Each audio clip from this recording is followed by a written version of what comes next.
Sa kishil lu tau chỉ tao sa te yêu một đôi thu chỉ tao sa te nhà yo nhỏ nhà cô chỉ sa te yêu cho có chơi cô chỉ sa te yêu chỉ nhỏ ok là ít xì hoa ít lần dài mũi khó no no da no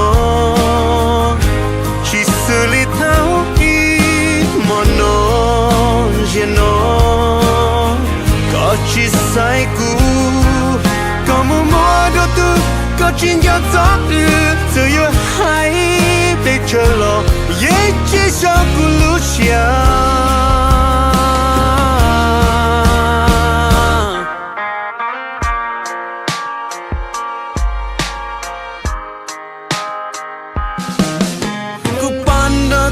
Russia, nuna gaya chai tua tonde, it's okay, so share ku ilang tao.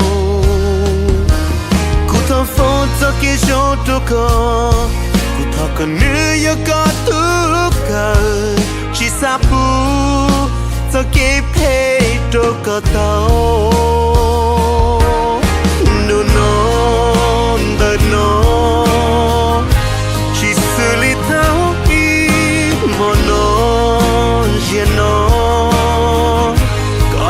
Sai cũ có mùa mùa đâu tu có chuyện gió gió giờ yo hay bây giờ lo vậy chỉ cho cô lúc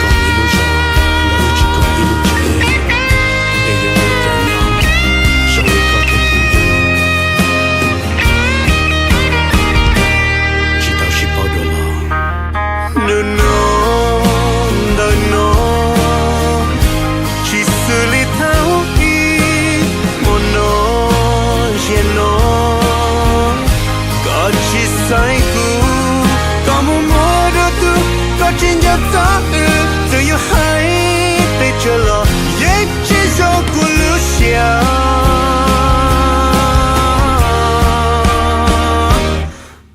no no da no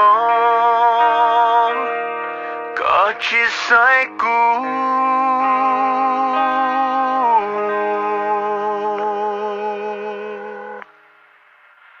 I'm sorry. The number you have reached is not in service or temporarily disconnected. The number you have reached is not in service at this time. This is a recording.